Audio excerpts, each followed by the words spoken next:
with your dominant hand, so for me, I'm right-handed, you need to take your other hand and write the word faith on your hand. So dominant hand onto the non-dominant hand. Wipe the sweat off first. Faith.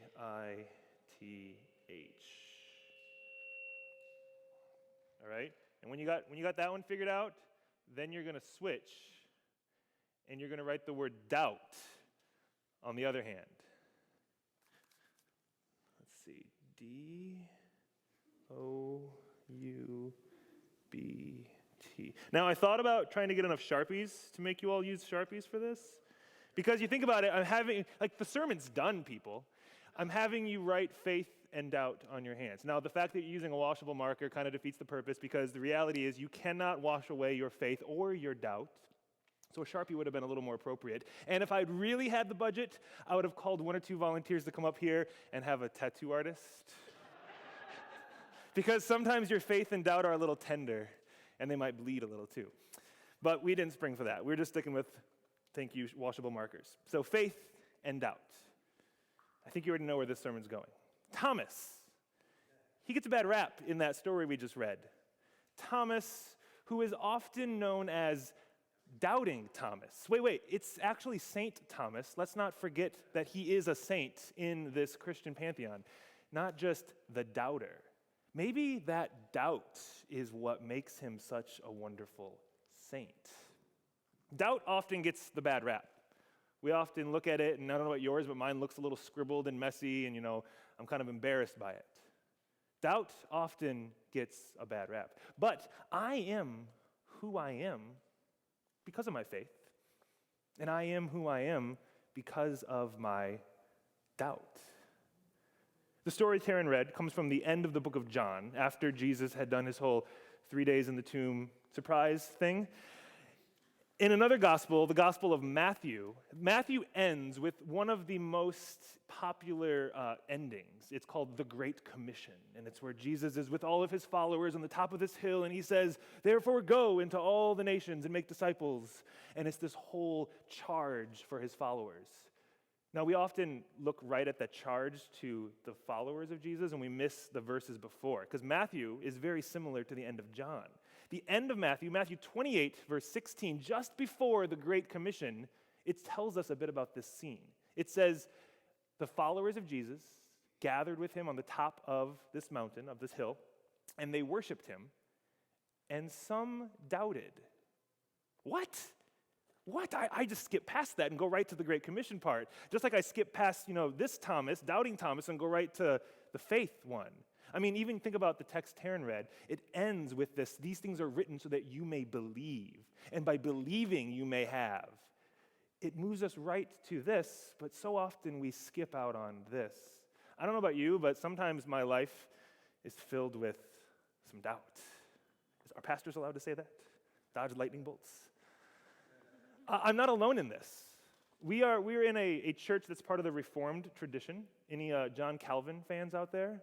Okay, all two of you. That's just my wife. Never mind. John Calvin, he said this once: "We cannot imagine any certainty that is not tinged with doubt." What? John Calvin? Paul Tillich. Ooh, now this is one of my favorites. Paul Tillich was a bit after John Calvin, but still in the same Reformed-ish Christian tradition. He said this: "Doubt is not the opposite of faith. Doubt is a part of faith." I'm a fan of that guy. Or let's go a little broader. There's an Islamic scholar, Paul Heck, who said this: "Skepticism is itself a religious phenomenon. Belief and doubt invariably work in tandem." Skepticism is a religious phenomenon. Doubting Thomas, I think that's why we should call him Saint Thomas. Because I need someone who can say, yeah, those doubts, they're a part of your faith, not the opposite. In our Reformed tradition, the John Calvin, Paul Tillich world, we often will say that faith is a gift from God. whatever kind of faith you have, in whatever faith tradition you identify, the Reformed world would say, well, that faith comes from God. It's not your own doing. Could it also be that my doubt is a gift from God? Sometimes it feels like it. Sometimes it doesn't. But sometimes it feels like it. Here's what I mean. Doubt. I think doubt can be like cracks. And I mean this in a good way. Let's clarify what kind of cracks I mean. Doubt can be like cracks. Like, imagine you have an airtight container. So your faith. Some people try to turn their faith into this airtight container where it is all in there. It is tight. Nothing is getting out. This thing is sealed and fresh for the next decade. But then suddenly you can't breathe. Have you ever felt like your faith is so airtight that it's suffocating? Doubt can be the necessary cracks that let you breathe. I don't know about you, but I used to believe a lot of things, and I began to doubt some of them. And when doubt is like a crack, that's a good thing. I used to believe that you had to have a certain gender identity or sexuality in order to be considered loved by God, or especially have this kind of a job at a church. Then I began to doubt that.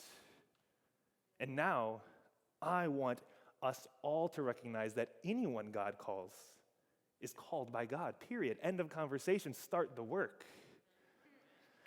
I used to believe that, after we finished, using a piece of paper, we could just crumple it up and throw it away because, the whole point of this is just to escape to some spaceship called heaven in the sky, far, far away, like a Hale-Bopp comet or something. But then I began thinking, but that means, okay, so rainforests, we can just plow them down because this world doesn't matter. Recycling is a waste of time. But then I began to doubt some of that because this world does matter. And my call as a person of faith is not to escape this world, but to reshape this world. So perhaps my doubt is the necessary cracks in that airtight faith of my past. I don't know about you, but sometimes my doubt is the only thing that lets me call myself a Christian. But sometimes doubt feels different. Sometimes doubt feels like something's been shattered. It might feel like if you have a balloon, which I like to use as sermon props, you spend so much time blowing up your balloon with your faith. You put so much into it. You make sure it's exactly as it needs to be. And doubt isn't just the deflation then. In this feeling of being completely shattered, doubt is when the entire thing, well, you get the idea.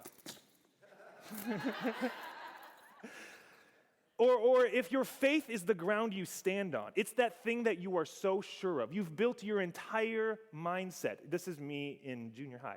Your entire mindset on a certain way of orienting things. And then it's not like the ground is shifting. It's like the ground is literally pulled out from under you. This thing that you were so certain of suddenly is eliminated. It's not just a crack that you need to breathe. It's this shattering of what you identified with. What happens when I grow up learning about atonement theories, which is a way of talking about Jesus dying on the cross, and I grow up learning about it in a way that almost sounds like some sort of cosmic child abuse where God had to do this to Jesus in order to make my life okay?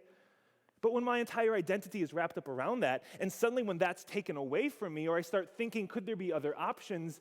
Suddenly I find myself with what could be described as a dark night of the soul. And this thing that you held so tightly to with your faith is now shattered in your doubt.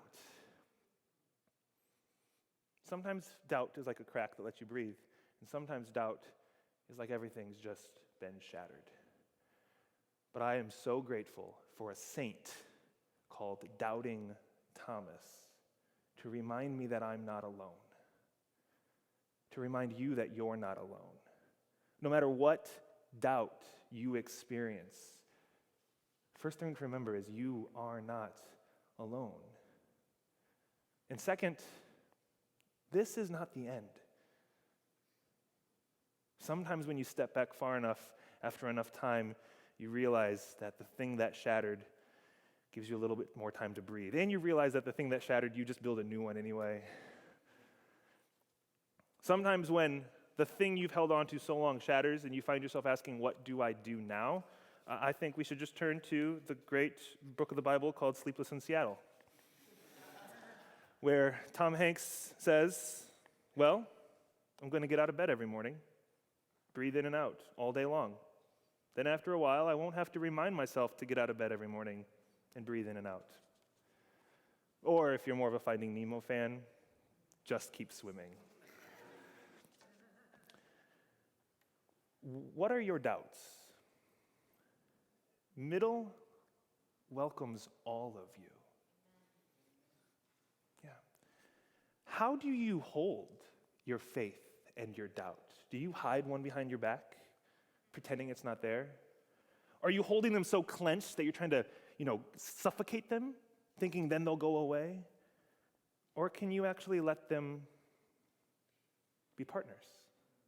I'm convinced that my faith and my doubt look really good together, so we should just let them hang out a little more.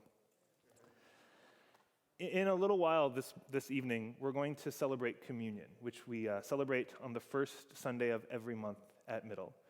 And as you do, you will receive bread, and you will dip it in a cup of juice, which is a Christian tradition, and I like to think of it as a meal of mindfulness, that we remember this body of people. But as you receive these elements into your hands, look at what's written on them. This mystery of our faith requires our doubt. May we be people of faith, and once in a while, may we also be people of doubt. May it be so. Amen.